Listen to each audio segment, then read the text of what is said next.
Chapter 23 of Anne of Green Gables. Anne comes to grief in an affair of honor. Anne had to live through more than 2 weeks, as it happened. Almost a month having elapsed since the liniment cake episode, it was high time for her to get into fresh trouble of some sort. Little mistakes, such as absent-mindedly emptying a pan of skim milk into a basket of yarn balls in the pantry instead of into the pig's bucket, and walking clean over the edge of the log bridge into the brook while wrapped in imaginative reverie, not really being worth counting. A week after the tea at the manse, Diana Barry gave a party. "Small and select," Anne assured Marilla. "Just the girls in our class." They had a very good time, and nothing untoward happened until after tea, when they found themselves in the Barry garden, a little tired of all their games, and ripe for any enticing form of mischief which might present itself. This presently took the form of daring. Daring was the fashionable amusement among the Avonlea small fry just then. It had begun among the boys, but soon spread to the girls, and all the silly things that were done in Avonlea that summer because the doers thereof were dared to do them would fill a book by themselves.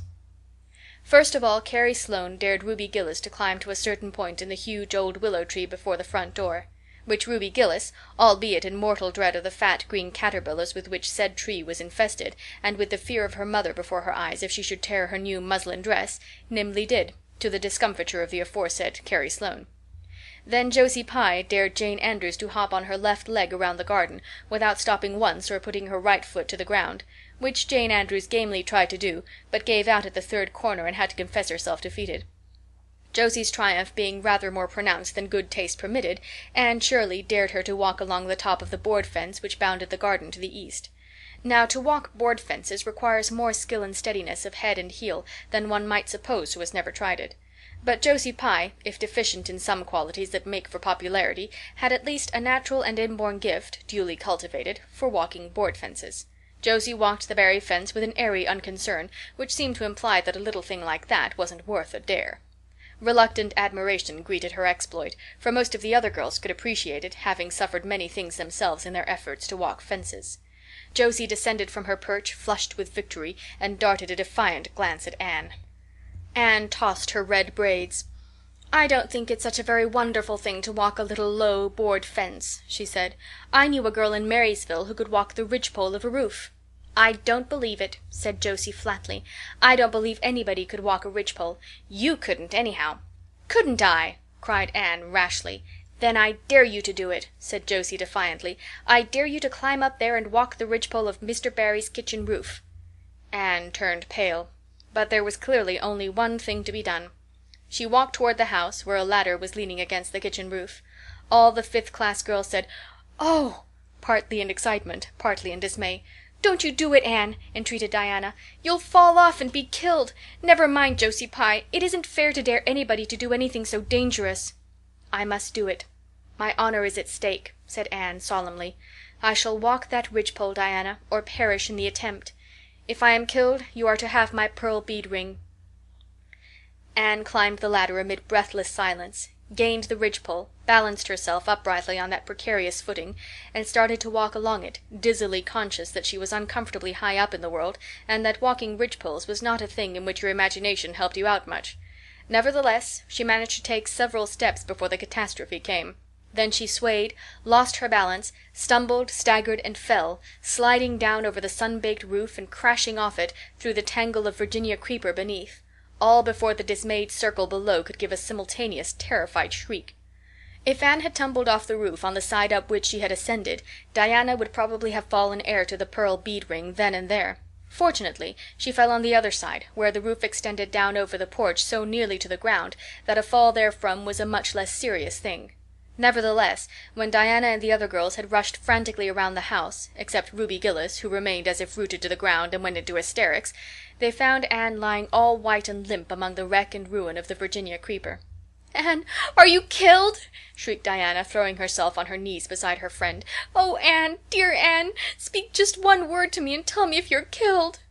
To the immense relief of all the girls, and especially of Josie Pye, who in spite of lack of imagination had been seized with horrible visions of a future branded as the girl who was the cause of Anne Shirley's early and tragic death, Anne sat dizzily up and answered uncertainly, "No, Diana, I am not killed, but I think I am rendered unconscious." "Where?" sobbed Carrie Sloane. "Oh, where, Anne?" Before Anne could answer, Mrs. Barry appeared on the scene. At sight of her, Anne tried to scramble to her feet, but sank back again with a sharp little cry of pain. "What's the matter? Where have you hurt yourself?" demanded Mrs. Barry. "My ankle," gasped Anne. "Oh, Diana, please find your father and ask him to take me home. I know I could never walk there, and I'm sure I couldn't hop so far on one foot when Jane couldn't even hop around the garden." Marilla was out in the orchard picking a panful of summer apples when she saw Mr. Barry coming over the log bridge and up the slope, with Mrs. Barry beside him and a whole procession of little girls trailing after him. In his arms he carried Anne, whose head lay limply against his shoulder. At that moment Marilla had a revelation. In the sudden stab of fear that pierced her very heart, she realized what Anne had come to mean to her. She would have admitted that she liked Anne, nay, that she was very fond of Anne. But now she knew as she hurried wildly down the slope that Anne was dearer to her than anything else on earth. "Mr. Barry, what has happened to her?" she gasped, more white and shaken than the self-contained, sensible Marilla had been for many years. Anne herself answered, lifting her head. "Don't be very frightened, Marilla. I was walking the ridgepole and I fell off. I expect I have sprained my ankle. But, Marilla, I might have broken my neck. Let us look on the bright side of things." "I might have known you'd go and do something of the sort when I let you go to that party," said Marilla, sharp and shrewish in her very relief. "Bring her in here, Mr. Barry, and lay her on the sofa. Mercy me, the child has gone and fainted." It was quite true. Overcome by the pain of her injury, Anne had one more of her wishes granted to her. She had fainted dead away. Matthew, hastily summoned from the harvest field, was straightway dispatched for the doctor, who in due time came to discover that the injury was more serious than they had supposed. Anne's ankle was broken. That night, when Marilla went up to the east gable, where a white-faced girl was lying, a plaintive voice greeted her from the bed. "Aren't you very sorry for me, Marilla?" "It was your own fault," said Marilla, twitching down the blind and lighting a lamp. "And that is just why you should be sorry for me," said Anne. "Because the thought that it is all my fault is what makes it so hard. If I could blame it on anybody I would feel so much better. But what would you have done, Marilla, if you'd been dared to walk a ridgepole?" "I'd have stayed on good firm ground and let them dare away. Such absurdity," said Marilla. Anne sighed. "But you have such strength of mind, Marilla. I haven't. I just felt that I couldn't bear Josie Pye's scorn. She would have crowed over me all my life. And I think I've been punished so much that you needn't be very cross with me, Marilla. It's not a bit nice to faint after all. And the doctor hurt me dreadfully when he was setting my ankle. I won't be able to go around for 6 or 7 weeks, and I'll miss the new lady teacher. She won't be new any more by the time I'm able to go to school. And everybody will get ahead of me in class. Oh, I am an afflicted mortal. But I'll try to bear it all bravely if only you won't be cross with me, Marilla." "There, there, I'm not cross," said Marilla. "You're an unlucky child, there's no doubt about that. But as you say, you'll have the suffering of it. Here now, try and eat some supper." "Isn't it fortunate I've got such an imagination?" said Anne. "It will help me through splendidly, I expect. What do people who haven't any imagination do when they break their bones, do you suppose, Marilla?" Anne had good reason to bless her imagination many a time and oft during the tedious 7 weeks that followed. But she was not solely dependent on it. She had many visitors, and not a day passed without one or more of the schoolgirls dropping in to bring her flowers and books and tell her all the happenings in the juvenile world of Avonlea. "Everyone has been so good and kind, Marilla," sighed Anne happily on the day when she could first limp across the floor. "It isn't very pleasant to be laid up, but there is a bright side to it, Marilla. You find out how many friends you have. Why, even Superintendent Bell came to see me, and he's really a very fine man.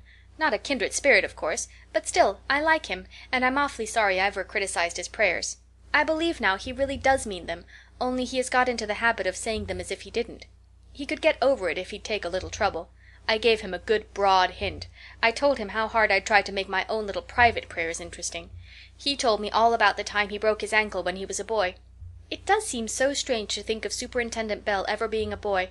Even my imagination has its limits, for I can't imagine that. When I try to imagine him as a boy I see him with gray whiskers and spectacles, just as he looks in Sunday school, only small. Now it's so easy to imagine Mrs. Allan as a little girl. Mrs. Allan has been to see me 14 times. Isn't that something to be proud of, Marilla, when a minister's wife has so many claims on her time? She is such a cheerful person to have visit you, too. She never tells you it is your own fault, and she hopes you'll be a better girl on account of it. Mrs. Lynde always told me that when she came to see me, and she said it in a kind of way that made me feel she might hope I'd be a better girl but didn't really believe I would. Even Josie Pye came to see me. I received her as politely as I could because I think she was sorry she dared me to walk a ridgepole. If I had been killed she would have had to carry a dark burden of remorse all her life. Diana has been a faithful friend. She's been over every day to cheer my lonely pillow. But oh, I shall be so glad when I can go to school, for I've heard such exciting things about the new teacher. The girls all think she is perfectly sweet. Diana says she has the loveliest fair curly hair and such fascinating eyes. She dresses beautifully, and her sleeve puffs are bigger than anybody else's in Avonlea. Every other Friday afternoon she has recitations, and everybody has to say a piece or take a part in a dialogue. Oh, it's just glorious to think of it. Josie Pye says she hates it, but that is just because Josie has so little imagination.